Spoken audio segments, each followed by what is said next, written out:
ایک پرانی داستان ہے اس دور کی جب شہروں کے بیچ وسیع بیابان، گھنے جنگل اور پہاڑوں کی وادیاں سفر کا حصہ ہوا کرتی تھی۔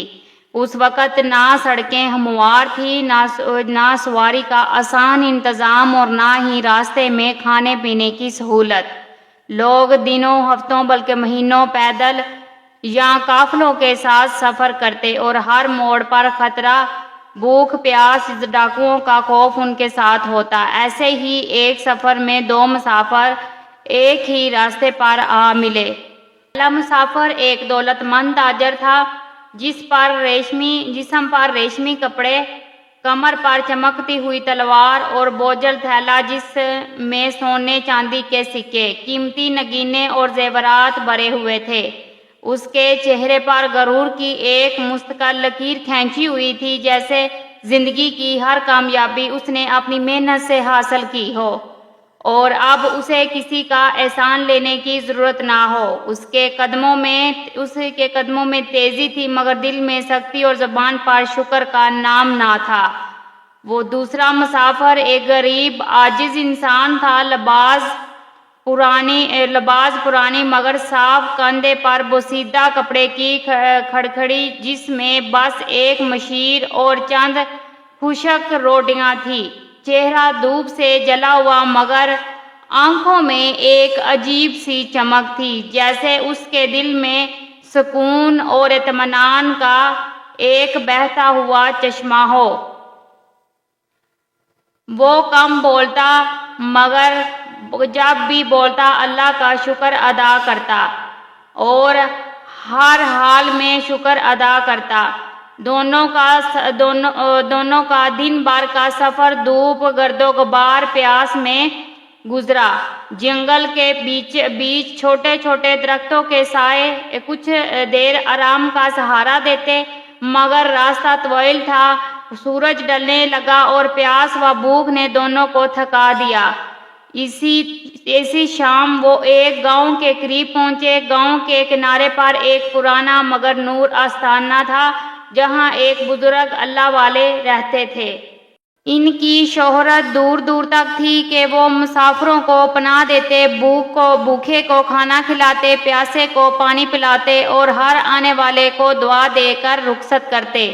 دونوں مسافر آستانے کے دروازے تک پہنچے۔ اندر صحن میں ایک چراغ جل رہا تھا اور ایک نرم روشنی پورے ماحول کو سکون دے رہی تھی۔ بزرگ نے دروازے پر کھڑے ان دونوں کو دیکھا اور مسکراتے ہوئے اندر بلا لیا۔ ان کی آنکھوں میں ایسی شفقت تھی جیسے برسوں بعد کوئی اپنا مل گیا ہو۔ انہوں نے ان دونوں کو بیٹھنے کا اشارہ کیا اور اپنے خادم سے کہا کہ ان کے لیے کھانے کا انتظام کیا جائے۔ کھانا آنے سے پہلے بزرگ نے دونوں کی حالت دیکھی۔ دولت مند مسافر کے کپڑے صاف اور قیمتی تھے، مگر اس کے چہرے پر تھکن کے ساتھ ساتھ غرور بھی جھلک رہا تھا۔ غریب مسافر کے کپڑے میلے پرانے تھے، مگر اس کے چہرے پر عاجزی، اطمینان کی روشنی تھی۔ بزرگ نے مسکرا کر کہا، بیٹا، کھانے سے پہلے اللہ کا شکر ادا کرنا ضروری ہے۔ یہ سن کر غریب مسافر نے فوراً ہاتھ اٹھائے اور اللہ سے دعا کی، یا اللہ، تیرا شکر ہے، تو نے دن بھر کے سفر کے بعد ہمیں سایہ اور کھانا عطا کیا۔ اس کی آواز میں اخلاص اور عاجزی کا ایک عجیب سا سکون تھا۔ دوسری طرف دولت مند مسافر نے دعا کے لیے ہاتھ تو اٹھائے، مگر دل میں سوچا، یہ سب میری محنت اور قسمت کا نتیجہ ہے، شکر کس بات کا؟ اس کے چہرے پر جھلک اور دل میں غرور کی سختی تھی۔ بزرگ نے دونوں کے دلوں کا حال محسوس کر لیا، مگر کچھ نہ کہا اور خاموشی سے کھانے کا آغاز کیا۔ کھانے کے بعد بزرگ نے دونوں کے لیے سونے کا انتظام کیا۔ رات گہری ہو گئی، آستانے کے صحن میں ٹھنڈی ہوا چلنے لگی اور چراغ کی روشنی میں ماحول مزید پرسکون ہو گیا۔ بزرگ نے غریب مسافر کو اپنے قریب بلایا اور اس سے باتیں کرنے لگے۔ انہوں نے پوچھا، بیٹا، تمہارے پاس کچھ نہیں، پھر بھی تم خوش نظر آتے ہو، اس کی وجہ کیا ہے؟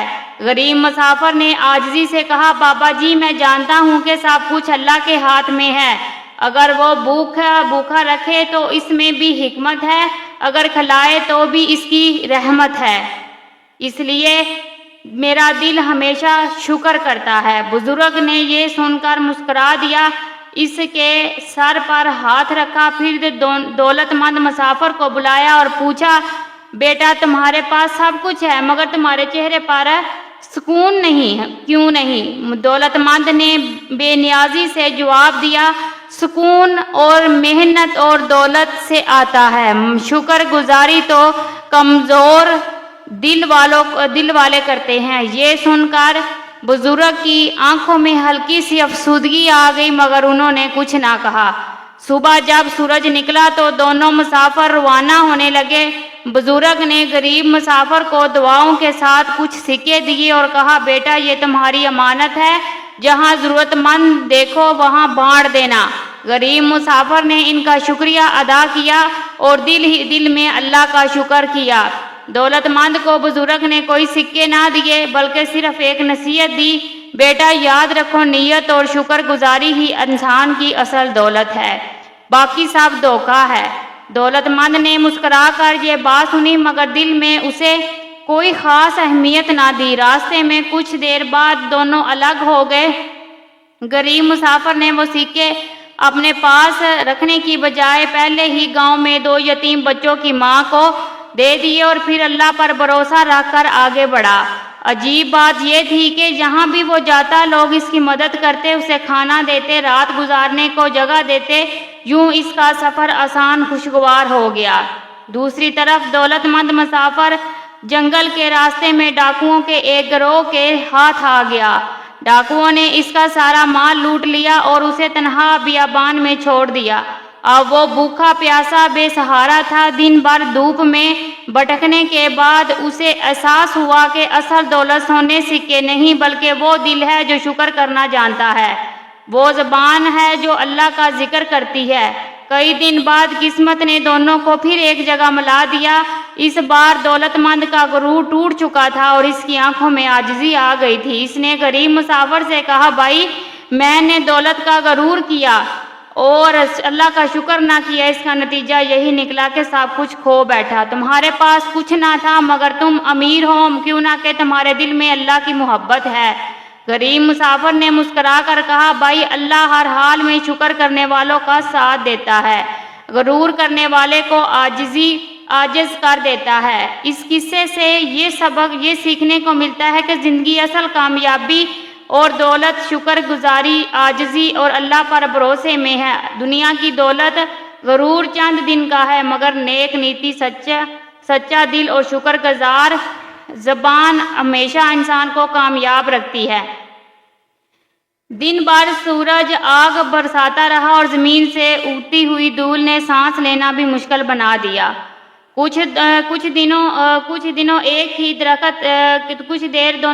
ہی درخت کے سائے میں رک جاتے، کبھی دور کہیں کسی چشمے کے پاس پانی پیتے، پھر آگے چل پڑتے۔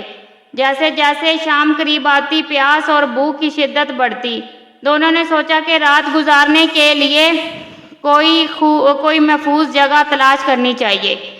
سورج غروب ہونے کے قریب تھا کہ دونوں ایک گاؤں کے کنارے پہنچے۔ گاؤں کے کنارے پر ایک پرانا خوبصورت آستانہ تھا۔ سین میں ایک چراغ جل رہا تھا اور اس کی روشنی مٹی کی دیواروں پر ایک عجیب سا سکون برسا رہی تھی۔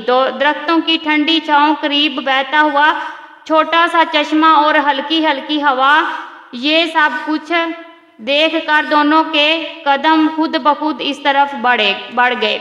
آستانے کے دروازے پر ایک سفید رئیس بزرگ بیٹھے تھے، چہرے پر نور، آنکھوں میں گہری شفقت، لہجے میں نرمی۔ انہوں نے دونوں کو دیکھا تو مسکرا کر کہا آؤ بیٹا سفر کی تھکن دور کرو، یہاں مہمان اللہ کی رحمت ہوتے ہیں۔ دونوں اندر آ گئے۔ بزرگ نے خادم کو اشارہ کیا پانی اور کھانے کا انتظام کیا جائے۔ اس دوران بزرگ نے مسافر سے بات کی۔ انہوں نے دولت مند کی قیمتی پوشاک اور غرور ابھرا لہجہ دیکھا اور غریب مسافر کی عاجزی و شکر گزاری محسوس کی۔ کھانے سے پہلے بزرگ نے کہا بیٹا جو بھی کھاؤ اللہ کا شکر ضرور ادا کرو۔ غریب مسافر فوراً ہاتھ اٹھا کر بولا، یا اللہ تیرا شکر ہے کہ تو نے دن بھر کے سفر کے بعد ہمیں سایہ اور کھانا دیا۔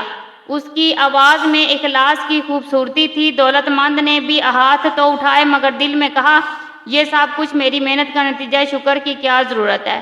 بزرگ نے خاموشی سے دونوں کے دلوں کا حال پڑھ لیا مگر کچھ نہ کہہ سکا۔ کھانے کے بعد انہوں نے دونوں کے آرام کا انتظام کیا اور رات گہری ہوتی گئی۔ صحن میں ٹھنڈی ہوا چلنے لگی، چراغ کی روشنی میں کچھ پر نور لگنے لگا۔ بزرگ نے غریب مسافر کو اپنے پاس بلایا اور پوچھا، بیٹا تمہارے پاس کچھ نہیں پھر بھی تم خوش اور مطمئن لگتے ہو، یہ کیسے ممکن ہے؟ غریب مسافر مسکرا کر بولا، بابا جی میرا یقین ہے کہ سب کچھ اللہ کے ہاتھ میں ہے، بھوک ہو یا پیٹ بھرنا، سفر ہو یا منزل، سب اسی کی رضا سے ہوتا ہے۔ جب یہ یقین دل میں ہو تو شکایت کی گنجائش نہیں رہتی۔ بزرگ نے سر ہلایا اور اس کے سر پر ہاتھ رکھ کر دعا دی، پھر دولت مند کو بلایا اور کہا، بیٹا تمہارے پاس سب کچھ ہے مگر چہرے پر سکون نہیں، کیوں؟ دولت مند نے بے نیازی سے کہا، بابا جی سکون تو کامیابی اور دولت مندی میں ہے، شکر گزاری کمزور لوگوں کا کام ہے۔ صبح جب یہ دونوں وہ اس بزرگ کے پاس گئے اور انہوں نے کہا،